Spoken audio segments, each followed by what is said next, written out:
तर एक मोठी बातमी येते। उपमुख्यमंत्री शिंदेंच्या हेलिकॉप्टरचे इमर्जन्सी लँडिंग करण्यात आलं। वादळात अडकल्यानंतर जुहू एअरपोर्टला लँडिंग करण्यात आलं। वादळी वाऱ्याचा हेलिकॉप्टरला फटका बसला। खराब हवामानामुळे इमर्जन्सी लँडिंग करण्यात आले। गेल्या काही वेळापासून सध्या ठाण्यात आणि कल्याणमध्ये वादळी वारं सुटलेले आहे आणि त्या दरम्यानच या हवामानाचा फटका उपमुख्यमंत्र्यांच्या हेलिकॉप्टरला बसलेला आहे। वादळात अडकल्यानंतर जुहू एअरपोर्टवर त्यांच्या हेलिकॉप्टरचं इमर्जन्सी लँडिंग करण्यात आलेलं आहे आणि त्याची काही दृश्य आपल्या समोर आलेली आहेत। एक्सक्लुझिव्ह अशी दृश्य आपण सध्या पाहतोय। हेच हेलिकॉप्टर आहे ज्याचं इमर्जन्सी लँडिंग करण्यात आलेलं आहे। या संदर्भात ताजे अपडेट देत आहेत आपले प्रतिनिधी कपिल। कपिल, इमर्जन्सी लँडिंग झालंय। नक्कीच एक मोठा अपघात टळला असं बोलू शकतो। उपमुख्यमंत्री बचावले असं बोलू शकतो आपण। जर घटना पाहिली तर काही वेळापूर्वी महालक्ष्मी रेसकोर्स इथून एक हेलिकॉप्टर घेतलं होतं एकनाथ शिंदेंनी आणि त्याच्या टीमनी। जवळपास एकनाथ शिंदे बरोबर 3 लोक होती, म्हणजे चौघांची ही टीम होती आणि 3 क्रू होते। 7 जणांची टीम ने हेलिकॉप्टर उडालं होतं आणि त्यांना कल्याण मुरबाड या ठिकाणी जायचं होतं। 2 लग्न त्यांना अटेंड करायची होती आणि त्यासाठी ते गेले होते, पण सकाळपासूनच कल्याणला पाऊस आणि वारा आहे। या वाऱ्याचा या वादळी वाऱ्याचा फटका या विमानाला बसला। या वादळी वाऱ्यामध्ये हे हेलिकॉप्टर भरकटलं आणि जो पायलट होता त्याच्या हुशारीने त्यांनी ते हेलिकॉप्टर पुन्हा वळवलं आणि थेट त्यांनी जुहू ठिकाण टाकलेलं आहे आणि जुहूच्या इथे त्यांनी ते इमर्जन्सी लँडिंग केलेलं आहे। त्यामुळे हा अपघात टळला असं बोलू शकतो। ही टीम पूर्ण बचावली असं बोलू शकतो। खरं तर त्यांना 2 लग्न अटेंड करायचे होते एकनाथ शिंदे, ते लग्नही त्यांनी अटेंड करू शकले नाही आणि ते परत आलेले आहेत। परत त्यांनी लँडिंग केलेली आहे। आपण दृश्यामध्ये पाहू शकतो तेच ते हेलिकॉप्टर आहे ज्या हेलिकॉप्टरने एकनाथ शिंदे हे कल्याणला जात होते। निश्चितच कपिल, जुहू एअरपोर्टवर लँडिंग करण्यात आलंय की कोणत्या ठिकाणी हे इमर्जन्सी लँडिंग करण्यात आलंय? जुहूला असं एक ठिकाण आहे जिथे हेलिपॅड बनवण्यात आलेलं आहे, जिथे अनेक विमानं उतरतात। अशा एक ठिकाणी तिथे उतरवण्यात आलेले अशी प्राथमिक माहिती समोर येत आहे। 7 जे क्रू आहे म्हणजे 3 क्रूची जी लोक होती आणि 4 लोक एकनाथ शिंदे बरोबर होती। हे 7 लोक सुखरूप तिथे उतरलेली आहेत। त्यांचा जीव बचावला असं जाऊन बोलू शकतो, कारण की वादळी वाऱ्यामध्ये हे हेलिकॉप्टर अक्षरशः अडकलं होतं। काही त्यांच्या लोकांशी आमचं बोलणं झालं होतं। त्यांनी सांगितलंय का समोर आम्ही मृत्यू पाहिला होता, आम्ही अडकलो होतो, वादळी वारा आमच्या समोर होता आणि जो पायलट होता त्याच्या हुशारीने आम्ही बचावलेलो आहे। पायलटने ते कशा प्रकारे वळवलं हेलिकॉप्टर आणि पुन्हा मुंबईच्या दिशेने त्यांनी आणलेलं आहे आणि जुहूला लँडिंग केलेलं आहे सुखरूप। त्यामुळे आम्ही बचावलेलो आहे अशी त्यांची रिॲक्शन्स होत्या। त्यामुळे एकंदरीतच मोठा अपघात टळला असं आपण बोलू शकतो। कपिल, एक महत्त्वाचा प्रश्न असा की हेलिकॉप्टरने टेक ऑफ कुठून केलं होतं? महालक्ष्मी रेसकोर्स वरून हेलिकॉप्टर टेक ऑफ केलं होतं। तिथूनच त्यांना कल्याण मुरबाड ह्या ठिकाणी लग्नाला जायचं होतं, कारण बाय रोड जाणं शक्य नाही। बाय रोड खूप मोठं अंतर आहे, त्यामुळे त्यांनी हेलिकॉप्टरचा पर्याय उपमुख्यमंत्री एकनाथ शिंदे यांनी पत्करला होता आणि त्या अनुषंगाने त्यांना 2 लग्न अटेंड करायची होती। महत्वाची लग्न होती, एका कार्यकर्त्यांची जवळच्या कार्यकर्त्याची लग्न होतं, त्यामुळे ती लग्न अटेंड करून त्यांना पुन्हा मुंबई गाठायची होती, म्हणून त्यांनी हा पूर्ण प्लॅन तयार केला होता। परंतु त्यांचा त्या पूर्ण हेलिकॉप्टरला वादळी वाऱ्याचा फटका बसल्याने एक मोठा अपघात टळला असं बोलू शकतो। निश्चितच, म्हणजे महालक्ष्मी रेसकोर्स वरून मुरबाडला जात असताना कल्याणमध्ये वादळी वाऱ्याचा फटका बसला म्हणून जुहूला हे इमर्जन्सी लँडिंग करण्यात आल्याची ही खरं तर दृश्य आपण पाहतोय। सध्या स्क्रीनवर तुम्ही एक्सक्लुझिव्ह अशी दृश्य पाहू शकता। हेलिकॉप्टरचे इमर्जन्सी लँडिंग करण्यात आलेलं आहे। आपले प्रतिनिधी कपिल आपल्याला या सगळ्याचे ताजे अपडेट देत आहेत। कपिल, जेवढे विमानात ज्याचा क्रू होता तो सगळा सुरक्षित आहे?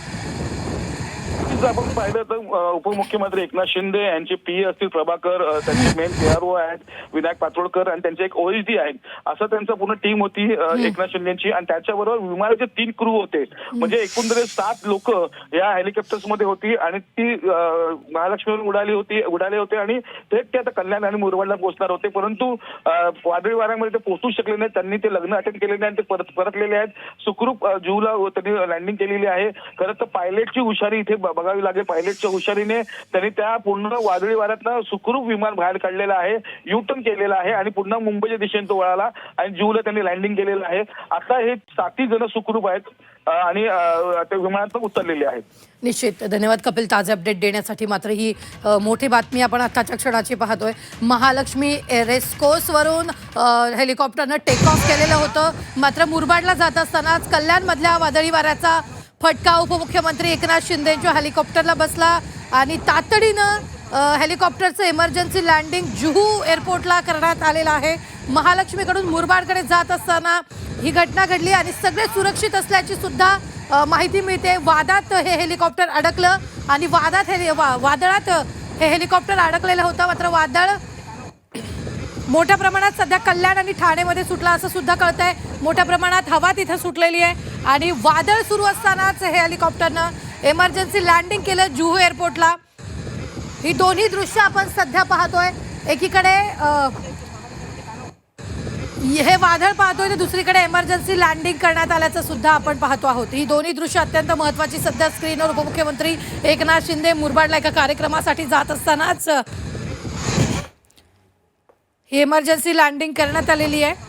जुहू एअरपोर्टला ही इमर्जन्सी लँडिंग करण्यात आली. त्यांच्यासोबत त्यांचे काही सहकारी सुद्धा होते. ते सगळे सुरक्षित असल्याचंही कळतं आहे. महालक्ष्मी रेसकोर्सवरून या हेलिकॉप्टरनं उड्डाण केलेलं होतं. मात्र सध्या कल्याण ठाणे या काही शहरांमध्ये मोठ्या प्रमाणात वादळी वारं सुटलेला आहे आणि त्यामुळेच या हवामानाचा फटका उपमुख्यमंत्र्यांच्या हेलिकॉप्टरला बसला आणि हेलिकॉप्टरचं इमर्जन्सी लँडिंग जुहू एअरपोर्टला करण्यात आलेलं आहे.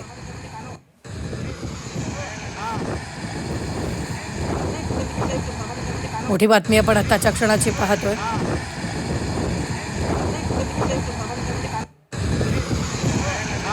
शिवसेना नेते संजय शिरसाट आपल्याबरोबर जोडले गेलेले. तर संजयजी, एक मोठी बातमी येथे उपमुख्यमंत्र्यांच्या हेलिकॉप्टरचं इमर्जन्सी लँडिंग करण्यात आलेलं आहे. मोठी दुर्घटना होता टळली आहे. शिंदे साहेबाला मी आता त्यांच्या बरोबरच होतो. अर्धा तासापूर्वी म्हणजे 3:45-4च्या दरम्यान मी त्यांच्या बरोबर होतो. माझ्या समोर ते गाडीत बसून हेलिकॉप्टर पकडायला तिकडे गेले. तिथून ते मुरबाडला जाणार होते. कार्यकर्त्याचं लग्न असल्यामुळं मला तिथं जावं लागेल हा त्यांचा आग्रह होता. त्याही वेळेला मुरबाड आणि कल्याणच्या या भागामध्ये काही पावसाची सरी पडल्याचं लक्षातही आलं होतं. पण तो शिंदे साहेब म्हणले की कार्यकर्ता नाराज होईल, आम्ही मला गेलं पाहिजे. परंतु एवढ्या त्या सगळ्या चक्रीवादळामध्ये त्यांचं हेलिकॉप्टर भरकटाच्या मनस्थितीत आलं होतं. पण पायलटच्या त्याच्या हिमतीत त्याने ते हेलिकॉप्टर पलटवलं आणि आज ते सुरक्षित तिथे लँड सुद्धा मला वाटतं जुहूला लँड झालेलं आहे. खऱ्या अर्थानं शिंदे साहेबावर लोकांचा असलेला विश्वास किंवा त्यांच्याबद्दलचे असलेला एक चांगलं पुण्य आज त्यांच्या कामं आलेलं आहे. त्यांनी केलेलं काम त्यांच्या कामं आलेलं आहे. हा आशीर्वाद असा शिंदे साहेबाच्या पाठीशी असावा. देवाला एवढीच प्रार्थना आहे की हा आमचा नेता एक चांगल्या कामासाठी असतो, नेहमी त्याच्या पाठीशी ते उभे असतात, म्हणून त्यांचं मी आभार मानतो. बरं, शिंदे शिरसाट सामाजिक न्याय मंत्री आपल्याबरोबर जोडले गेले होते. खूप खूप धन्यवाद सर. नीलम गोरे शिवसेनेच्या नेत्या आपल्याबरोबर जोडले गेले. नीलमताई, एक मोठी दुर्घटना आता होता टळली आहे. उपमुख्यमंत्री एकनाथ शिंदेच्या हेलिकॉप्टरचं इमर्जन्सी लँडिंग करण्यात आलेलं आहे.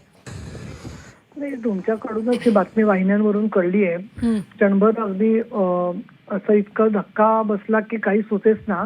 परंतु लगेचच बातमी आली सुदैवाने देवाच्या कृपेने की ते व्यवस्थित त्यांचं लँडिंग वैमानिकाच्या सगळं कौशल्यामुळे पोचलेलं आहे. खरं सांगायचं तर काही सुचत नाहीये बोलायला, परंतु देवाची कृपा म्हणायची. आणखीन इतके हजारो लाखो लोकांचे दुवा माननीय शिंदे साहेबांच्या सोबत आहेत आणि प्रत्येक वेळेला ज्या वेळेला ते निघतात त्यावेळेला मनामध्ये काळजी असते सगळ्यांच्या की कधी निघालेत आणि कधी पोचलेले आहेत. म्हणून मी ईश्वराचे आभार मानते. निश्चितच धन्यवाद. नीलम गोरेताई आपल्याबरोबर जोडल्या गेलेल्या होत्या. आता शिवसेना नेते भरत गोगावले सुद्धा आपल्याबरोबर जोडले गेलेले आहेत. भरतजी, एक सगळ्यात मोठी जी बातमी आपल्याकडे येते, वादळात उपमुख्यमंत्री एकनाथ शिंदेंचं हेलिकॉप्टर अडकलेलं होतं आणि मोठी दुर्घटना आता आज टळलेली आहे. ते आता गोरेताईंनी सांगितल्याप्रमाणे लाखो करोडो गोरगरिबांचे आशीर्वाद आतापर्यंत केलेले त्यांच्या आयुष्यामधली जी चांगली कामं आणि त्यामुळे जो काय अपघात येत होता तो टळला आणि त्याला कारणीभूत आमच्या गोरगरिबांचे आशीर्वाद, आमच्या लाडक्या बहिणींचे आशीर्वाद आणि आमच्यासारखे सामान्य कार्यकर्ते जे त्यांच्यावर प्रेम करतात. काय त्यातला हे आता शिंदे साहेबांसारखे व्यक्ती एवढ्या मोठ्या संकटातून वाचते आणि ईश्वराचे खरोखर की खूप खूप आभारी आहोत आणि धन्यवाद. निश्चित खूप खूप धन्यवाद. भरत गोगावले आपल्या बरोबर जोडले गेलेले होते. मात्र आत्ताच्या क्षणाची ही सगळ्यात मोठी बातमी आपण पाहतोय. वादळात अडकल्यानंतर जुहूत इमर्जन्सी लँडिंग करण्यात आलेलं आहे.